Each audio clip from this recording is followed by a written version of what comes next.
Good morning. Thank you for having us here to talk about one of our ongoing oil and gas stakeholder processes. I have some slides somewhere, so we'll see if they come up. Otherwise, I'll just tell you where this came from, what we're doing, and what our next 2 years look like. So, as Chris mentioned, this is an innovative process. Here we go. That we think is a great opportunity that kind of came out of an oil and gas rulemaking that we had last fall. The Commission adopted some requirements specific to the ozone non-attainment area, the oil and gas sector in the ozone non-attainment area, to reduce VOC emissions. The rulemaking was driven in large part by Clean Air Act federal requirements that we had to meet as an ozone non-attainment area for the Denver Metro North Front Range. And the Commission heard, and the parties heard, and there was interest in looking beyond the ozone non-attainment area. So the Commission directed the division to initiate and lead a stakeholder process involving local governments and the industry and environmental groups and the public about looking at hydrocarbon emission reduction strategies for the oil and gas sector within the non-attainment area as well as outside of the non-attainment area, so on a statewide basis. We kicked off that process in January of this year, and the group that was participating named our stakeholder process the Statewide Hydrocarbon Emission Reduction Team, or SHER team. We went through a lot of names. I still like soggy process. Nobody else was on board. The SHER team came up with a number of goals, heavily focusing on the statement of basis and purpose for the Regulation 7 rules that were adopted by the Commission. So looking at hydrocarbon emissions, so beyond VOCs, looking at the oil and gas industry statewide, so beyond the ozone non-attainment area, considering cost-effective strategies, near and long-term, so looking at what can be implemented this year and going forward into the future, what will require some additional development, and considering flexibility. The operations are different depending on the facility, the size of the facility, the type of production, the location, so they're all important factors that we wanted to be part of this evaluation process. And then looking at both regulatory and non-regulatory measures, and I'll touch back on that in a second. This is an important stakeholder process. Looking at the emissions from this industry is important for a number of reasons. We have elevated ozone levels. I mentioned the ozone non-attainment area in the Denver Metro North Front Range. Some of our other monitors around the state show higher levels in maintaining the standards, so not exceeding any of the national ambient air quality standards, but with some higher levels. And so this is an important issue to look at for ozone as well as the greenhouse gas emissions that are produced from the oil and gas sector. So VOC and NOx are precursors to ozone, and there are other emissions, methane in particular, that has a broader impact. And there's public concern beyond greenhouse gas and VOC and NOx, as well as local government and industry concerns about other emissions that come from oil and gas. So as Chris mentioned, we think this is a fairly unique opportunity. This collaborative process is outside of a federal framework, so we have some other opportunities to look at these strategies in a little different sense. We have a great engagement by our stakeholders so far about the sharing of ideas and information, and so we're excited that this will be another collaborative process where we can figure out what works best for Colorado, for Colorado's industry, and for Colorado's environment. And again, not being bounded by a particular federal regulation or federal framework. So I want to come back to the regulatory and non-regulatory measures fairly briefly here. We think that these are both, and the SHER group as well, think that these are both valid options to look at, but they have their pros and cons. So regulations they provide certainty and enforceability. We are a regulatory agency. We develop and implement the rules.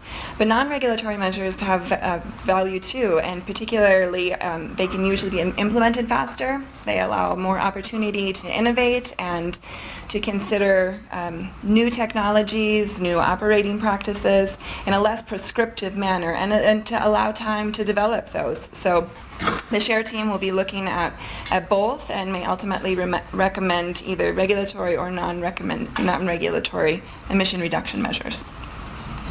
So we're looking at hydrocarbon emissions from the oil and gas, not just the Denver Metro North Front Range, but operations outside the non-attainment area. These are a few of the suggestions from the Commission of strategies to look at: the leak detection program, transmission segment, pneumatic controllers. We are currently in the process of proposing and evaluating these strategies. We've had a number of meetings where stakeholders have suggested emission reduction strategies, and so we are looking at those at a high level and determining our next steps for those strategies, so how we will develop them, what work groups and information is needed, where there are information gaps, and how we can fill that to fully evaluate a proposed strategy. So we anticipate doing that in this year and next year. We've had the meeting here, so thank you again for having us. We had a SHER team meeting yesterday. Kirby was very helpful in finding us a space for that, and we held a public meeting. We had great turnout and heard some very valuable comments from citizens. In May, we're going to be focusing on air monitoring. There's some really interesting things going on in the methane monitoring arena, and so we're excited about that. And then further developing some strategies this year. Some possibly can be implemented this year, and some will require some more information and to develop going into next year. Again, we're working in a 2018-2019 timeframe. We will be briefing the Commission in January of 2019, with an update on the stakeholder process. So that'll be an opportunity for public participation. We'll continue to have public meetings, and so keep an eye out for our notices about those. But we also have local governments as well as other stakeholders that are engaged in this process. So if you're looking to participate, you could certainly reach out to one of your local governments and speak through them, or feel free to share comments through our comment line at any time. Those do come to us directly. They filter through, but they do come to us. We'll present final recommendations from the stakeholder process. It's not the end of looking at emissions in Colorado, but we'll present recommendations from the stakeholder process to the Commission in January of 2020, no later than. They're very specific on that. But it's not a prescribed outcome, so what those recommendations are can vary. They can be measures that have already been implemented. They can be measures that we suggest for future implementation, regulatory, non-regulatory. So like Chris said, we think this is a unique opportunity, and we're excited about the level of engagement and some of the opportunities that we see that will come out of this process this year and then going into the future. With that presentation in January, the Commission did want to hear from the stakeholders that are participating, the sectors, the local governments, industry, and environmental groups, and so we anticipate it being a somewhat group presentation to the Commission at that time. I told Kirby I would keep us on track, but I wanted to leave a few minutes for questions.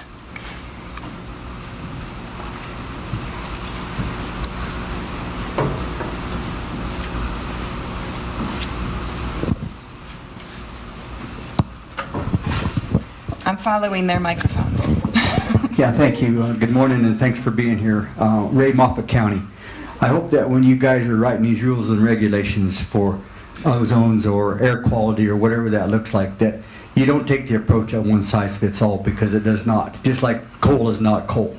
And I hope that you folks will take the opportunity to visit the Western Slope, to visit Tri-State Transmission Generation up in Moffat County, because we have the cleanest air and all that goes with it. So I just encourage you, it's easy to sit in a room and write regulations and then hope that it gets implemented and make it a statewide solution. And I noticed you had a slide there that said more than just Denver metropolitan area. That's all well and great, but don't punish the Western Slope for what happens on the Eastern Slope. Thanks. Sure. We do see that we recognize that there are differences depending on where you are in the state, and we think this process it allows room to consider those operational differences. Even with the 2014 rulemaking with the LDAR program, that was a first of its kind on a regulatory sense. We did look at size facilities and consider those facilities, and we anticipate being able to focus on the differences in this process as well. Hi, I'm Brad Mueller with the City of Greeley. I think many of us in this room saw the recent health study that came out about emissions and some thoughts about that, as well as the your agency's comments about that regards. But I wondered if you could kind of comment on what the interplay you see as moving forward, the interplay between some of that public discourse that's taking place and the effort that you're undertaking right now. Sure. So there's a number of studies going on, and of course CDPHE is aware and involved in many of them. We have our mobile lab that is new and out of the governor's task force that's obtaining some good information, and so we want to consider that as part of this process. And this process is not limited to VOCs like our rulemaking thus far, so hydrocarbon emissions, and that does encompass those other pollutants and emissions, and we do want to keep those in mind, looking at strategies for the spectrum of hydrocarbon emissions. I'm Tom Jankowski, Garfield County Commissioner, and I'm a little bit offended by the fact that it feels like the east slope and the non-attainment areas are looking to increase regulations in the entire state, and the operators have really changed. The operations have changed. Technology's changed since 2008, and we have we have a very robust and I would almost say aggressive monitoring in Garfield County. It shows our air quality is good and is getting better. And we are also very dependent upon the economy of the oil and gas industry. And when you put more rules and regulations on an industry that's not getting a lot of money per CV for their product, it pretty soon we won't have operators over here. And so I'm very concerned about the fact that I thought this was taken care of at the last hearings, and here you are going around the state again and just listening really from those individuals that are anti-oil and gas and don't want to see that industry. Thank you. Sure, thank you for that comment. We actually had Maureen Hill with Garfield County come and share about your air monitoring program at our meeting, and it's a fantastic program. So we hear about the differences in the states, and I wouldn't say that this process is looking to necessarily expand a one-size-fits-all program. We think that there's great opportunity to investigate different strategies and evaluate different strategies depending on where you are and the type of operation, and we want to encourage innovation wherever possible. And we're hearing that from the operators too. We had a number of industry citizens come to our public meeting and share similar comments, and so we are aware of the difference of opinions and want to keep it an open process in that way. Good morning, John Justman, Mesa County Commissioner. The only thing, I agree with these last gentlemen, but there's also the problem of air moving in from Utah to Colorado to raise their ozone levels. But we've also been meeting with the 7-county coalition of Eastern Utah, and I believe they told us at our last meeting a month ago about that their oil and gas regulations are changing in Utah also. So I can't tell you the name of the agency over there, but I think they're aware of it. But maybe at our next meeting we need to bring it up and see if we can work together to cut down on the emissions out of there. But the one-size-fit-all does not fit. I mean, I was just up at Longmont this last weekend. Hadn't been up there in quite a few years. My oh my! No wonder you guys all want my water.